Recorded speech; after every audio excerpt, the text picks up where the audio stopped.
Hello mga ka-shipper, ito na po yung aking order. Ang dami-dami kong pending. Yan. Actually, hindi po ako nagbebenta ng product, pero ang dami ko pong pending. Yan. May mga na-pick up ako, pero maliit lamang po. So, may 48 pending po ako. Yan. Pakita ko sa inyo, ha. Yan.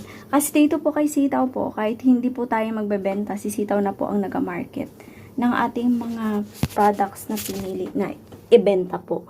Siya na po ang bahalang mag-pack, mag-deliver, at saka maghanap po ng client. Ang hina ng internet connection. Ito daw. Mahina siya. Mahina ang signal yan. O, sino ito? Number 2 na lang. Pindutin ko ang number 2. Kaya ang hina-hina. Yan. Yan na. 37. Lahat pending. Ang dami.